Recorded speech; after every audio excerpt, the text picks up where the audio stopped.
who wrote, "They want to build a coastal road linking Lagos to Calabar, but Lagos-Ibadan Expressway is a disaster. Lokoja-Benin Expressway is a disaster. Kaduna-Abuja Expressway is a disaster. All our major economic roads, none is in good shape. It takes a trailer 2 weeks to carry goods from one region to another in this country. The eagerness to carry out this coastal road can possibly point to the fact that the contractor is in government, or a good percentage of the budget goes back to individual projects." I smell another elephant project. Dr. Bati, over to you. So guys, this is the state of roads in Nigeria, and Tinubu is still desperate to build the Lagos-Calabar coastal rail. So guys, people have been wondering why the desperation to go into such a project that will cost Nigeria trillions upon trillions while our roads are in bad shape.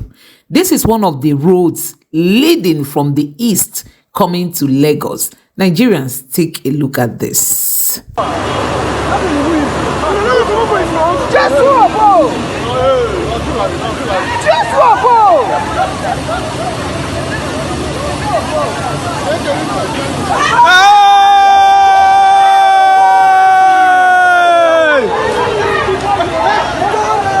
Jesus, and then they tell her now, driver dey inside though. Driver dey inside though. You know, see some wicked, he don't.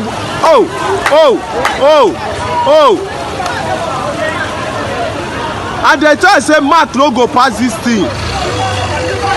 So guys, it is really heartbreaking seeing the way this government is going, honestly, and they hate to take advice. Peter Obi advised them, why not suspend this project? It's going to cost us a lot. Let's go ahead to fix the roads we already have in Nigeria.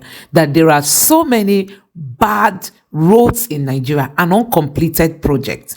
That was the offense of Peter Obi, and they came after him, that he is inciting Nigerians. This video is not an old video. Nigerians went to make videos of these roads and begin to put them up on the social media so that people will understand where Peter Obi is coming from. Honestly, Peter Obi has been vindicated. Let me allow you just watch this video in full. Take a look at this. Users on social media have pulled up videos of bad roads which are overdue for reconstruction. Well, here is a video of the Benin-Auchi Road as reported on May 1st.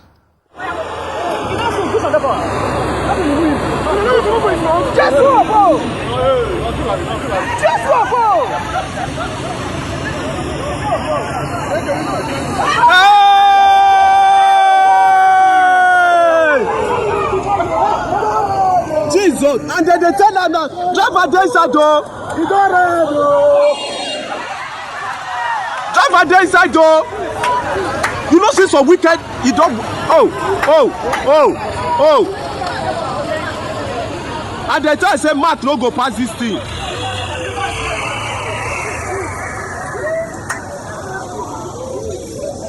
May not be saying avoid this thing carry. And look at that disaster, Dr. Bati. And this was what Peter Obi had posted in 2 of his tweets. He did not talk about the fact that the government cannot construct the road, but he was talking about maintaining old roads. And we are seeing this happening, and this was circulating only yesterday. But let me take a tweet from FS Yusuf, who wrote, "They want to build a coastal road linking Lagos to Calabar, but Lagos-Ibadan Expressway is a disaster. Lokoja-Benin Expressway is a disaster. Kaduna-Abuja Expressway is a disaster. All our major economic roads, none is in good shape. It takes a trailer 2 weeks to carry goods from one region to another in this country. The eagerness to carry out this coastal road can possibly point to the fact that the contractor is in government, or a good percentage of the budget goes back to individual projects." I smell another elephant project. Dr. Bati, over to you. Okay, a number of issues. I'm not taking them necessarily in the order of importance. Absolutely. Rufai, you were talking about Leila Johnson Salami earlier on. He said, oh, don't worry, we know where you meet. Be reminded that Leila Johnson Salami is a married woman. We meet in the office. So transparency. Let transparency start from here. Because if the husband, if a married woman, you say we know where we meet.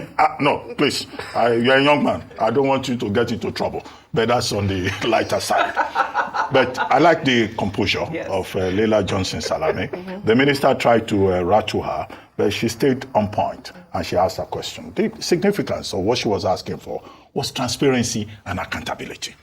The onus is on the Minister of Works, David Umahi, to prove the point that indeed due process has been followed in this Lagos Calabar project. That's the significance of the question that was put to him. And Leila asked him, will you make it public? So he has a responsibility, to show that this is something that is being done in a transparent manner. Now you mentioned Peter Obi. Peter Obi is not the first person to raise issues about that Lagos Calabar Coastal Highway. Before him, Atiku Abubakar did. Atiku Abubakar questioned the procurement process. The Waziri Adamawa said, look, this project is something being done to promote personal business interest of the president. And he said, High Tech, the company that has been given the project, the original plan was that they will do it 100%, build, operate, and transfer, according to Atiku Abubakar. And how come the same company will be given 1.07 trillion naira for channels 0 to 3 of the project? Nobody has properly addressed that question. So the only thing about all these questions being raised, whether by Waziri Atiku Abubakar or by Mr. Peter Obi or the media, is simply that we need more information in terms of transparency and accountability. And Minister David Umahi should not think that he could just wave it off. That's my first point. My second point has to do with the fact that yesterday when we discussed this same project, we said, yes, the right of the federal government to take over land within the coastal space by the land border along all the littoral states. We have 9 littoral states in Nigeria. It's constitutional, and it's also supported by UNCLOS, International Convention on the Law of the Sea. I stated all of that yesterday. However, that they should do it like human beings. So it is gratifying to hear the minister saying yesterday that they are paying compensation. 2.75 billion. 10 businesses have been compensated in this regard. That means, the intention is not to be callous. Yes. So I think that's an important development. They have also said that by next week, they are also going to pay more people. Because people who are doing business in this difficult environment where everything is going up and nothing is coming down, they don't need to be treated, with sheer inhumanity. So I think that is also a very good development. Number 3 is to ask the question, again with regard to transparency and accountability. It was Mr. Peter Obi who raised the question that, why is this a priority? Yeah. Now, the question to ask with regard to that, what are they doing about the old route? Yeah. This Lagos Calabar route, the main road now, the one that passes through Second Niger Bridge. That's the main question. What are they? No. Just wait a moment. What are they doing about that route? Because it is likely that the Tinubu administration will abandon that, because that's also an important route, and then do the Lagos Calabar Coastal Highway. 4, what all of this shows is that the Tinubu administration has now put a burden onto itself. With all the furore, the ulabalu that we have had over this Lagos Calabar Coastal Highway, they have an obligation to complete it. David Umahi is talking about channels 0 to 3, which is in Lagos State. Now, if they don't go beyond that Lagos State, people will accuse this administration of just interested in creating a road in Yoruba land and not taking it all the way. So President Tinubu must see this as a legacy project, because he will be reminded, if he doesn't complete it within his tenure, whether he's going to use 4 years or 8 years, that he simply did it just to satisfy Yoruba Southwest interest. Northerners, even if he completes it, will say that this is a road that he has done in the South. Right. Now, number 5.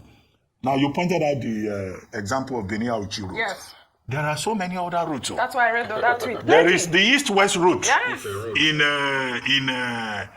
the south-south. There is the Lagos-Ibadan Expressway, where that's even in a better condition now. One of the things that the Buhari administration tried to address. But David Umahi has told us that they are working on other routes. He has talked about Badagry Sokoto. He has talked about Calabar to Maiduguri.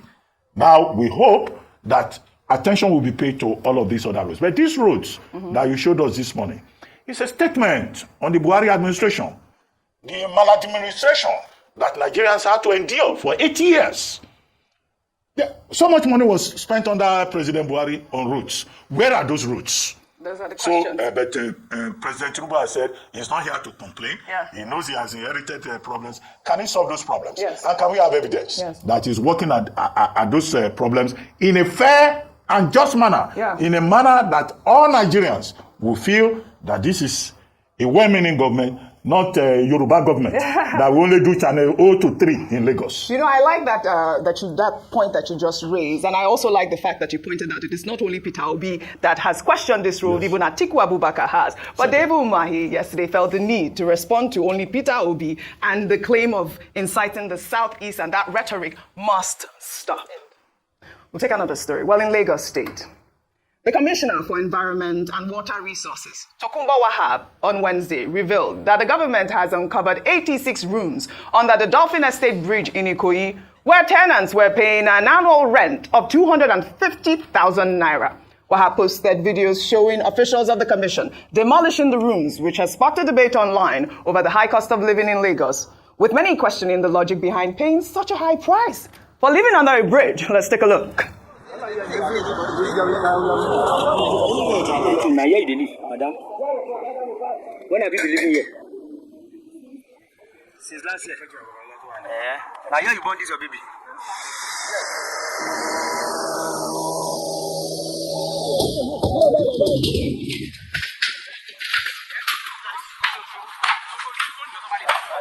You rent house here? From who?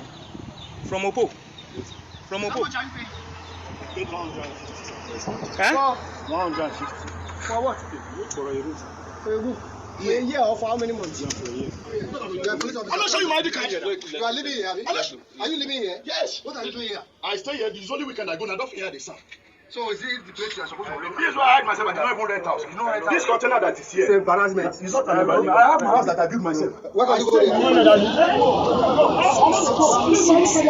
Well, kudos to Commissioner Tokunbo Wahab and the entire team. I mean, this is absurd. I reached out to the Lagos State government. They said they have launched a manhunt for the landlord who's been collecting these exorbitant prices. And it appears to also be some sort of criminal ring as well. But you saw that police officer there. He was also part of the people renting there. Or did he claim he was renting, or he says, this is my hideout? I mean, I don't understand this thing. It's his side house. Is his side house? He has another... It's interesting that people who are meant to be enforcing the laws are the ones breaking the laws. And I think this also raises a question around affordable housing. Yes. We've often talked about the Federal Housing Authority, what they're doing. I know it's part of the renewed hope agenda, that people have to go through extreme means. 50,000 naira. 250,000 That's a small amount of money. And then what people do, and I hope they get that landlord. Yes. Because people take advantage of others, suffering to make money. But beyond that, can we also cut those who are leveling on car parking, unauthorized people who collect money to park cars on Lagos roads? Because if we accuse the landlord and we're looking out for him, there are many people who make money illegally from putting tolls or taxing people that ought not to be taxed. But please, can we have affordable housing for Nigerians? I like that point. I mean, those tenants, though, we need to hear from the Lagos State government and, the Environment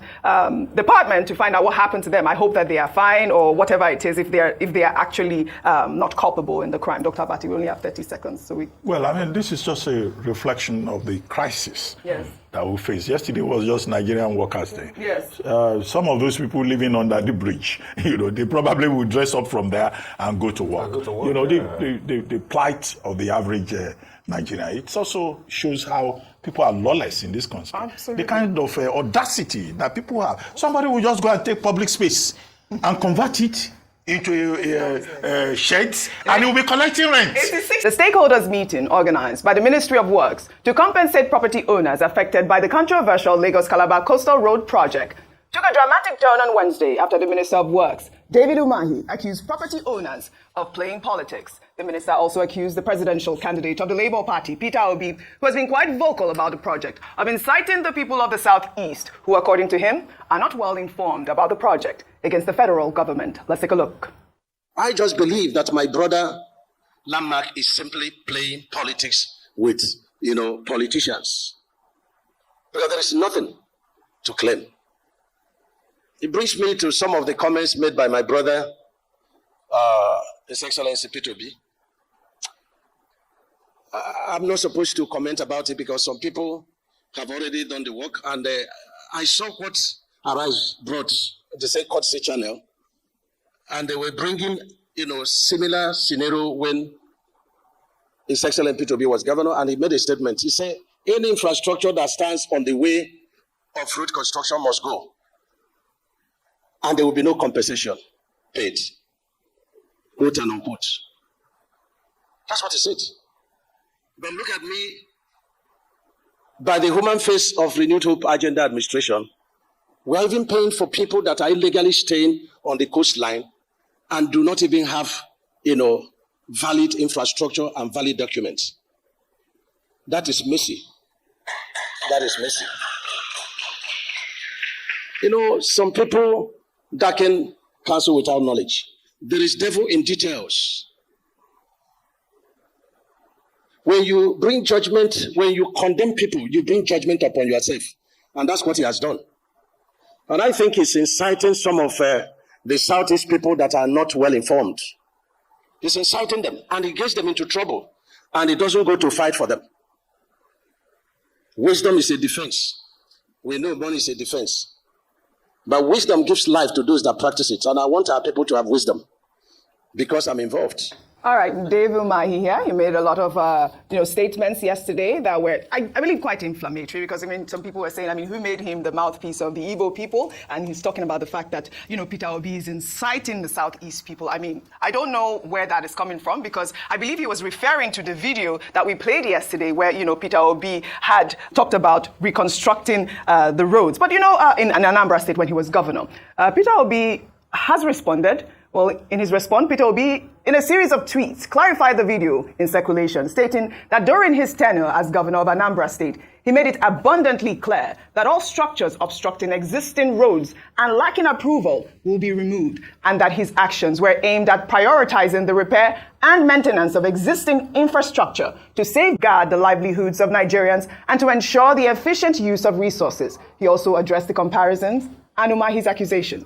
His tweet reads in part: the ongoing destruction and disruption of jobs and livelihoods associated with the Lagos-Calabar Coastal Road construction sharply contrasts with my administration's efforts to improve infrastructure while minimizing adverse impacts on communities. Regarding allegations of incitement against the government, I firmly reject these unfounded accusations aimed at tarnishing my character. My focus is on fostering constructive dialogue and inclusivity rather than engaging in divisive politics. Claims of incitement are baseless distractions. I have always advocated for unity and advancement, refusing to partake in reactionary, divisive politics. And we know that of Peter Obi because we have seen a lot of his statements on Twitter. He's very active on Twitter and he always calls for unity and all whatnot. But that's not the only thing that happened yesterday. Again, in clarifying the video that was in circulation, Peter Obi maintained that he was removing infrastructure that was already on existing roads. And, it was different from what's actually happening now. Well, during the question and answer session with journalists, the minister was asked about the approval process of the project by our environmental correspondent, Leila Johnson-Salami, which apparently unsettled the minister, as he claimed that he could not understand her question because of her accent. Let's take a look. Good morning, sir. Leila from Arise News. You mentioned the ESIA is currently being carried out by... Sister, I was raised in the village. Me, I'm not here for me. Well, sorry. So try to speak. I can't help the way I speak. You mentioned that the ESIA was being carried out at the moment. The EIA Act of 1992... I need interpreter. Well, you have enough people next to you. The EIA Act of 1992 states that an EIA must be approved by the Federal Ministry of Environment before the commencement of any project, unless an exemption has been given. It's not done so. There is preliminary approval, there is final approval. Has an exemption been given? And if so, if you have the preliminary approval... Exemption of what? For the project to start without the final approval. If you have the preliminary approval, can this be shared We with are the following public? due process. So can we have a copy of the It is federal preliminary government approval? that gives the approval. It's not you. So can we have a copy of the preliminary approval? We have the approval. And you can make that public to the media? Everything in order. Okay, thank you. 2 more questions, please. First of all, we at Arise News commend Leila Johnson-Salami for standing her ground. She's a true gem. She represented true journalism. Rufai. Leila, top marks for you. Don't worry. We'll see what we used to see. Now. But Leila raised a very important question. And I'm happy Peter Obi has clarified. And I think Umahi was just rigmaroling and trying to divert attention by saying Peter Obi is inciting. He was not inciting anybody. There's something you call scale of preference in a project. We can't be doing a project of over 1 trillion over 7 kilometers when the Ekpoma road is in a very dire condition and people cannot pass that road. There are other roads that need attention. So it's not sailing. So this is trying to distract, it's not working. But Leila asked a pertinent question about EIA. Correct. EIA goes through a very, very regimented process according to the EIA Act of 92 that you talked about. This project falls under category 1 because it's also an infrastructure and it's also reclamation of land. And you need a very copious process that involves the stakeholders. And it takes time to be able to get. At first, you write a proposal, you go through the first process, they reply to you, then you go through scoping. This project has started long before now. They've done over 1 kilometer. We should ask him what EIA did he get before they started the project. I'll give you a document I'm seeing that's circulating now.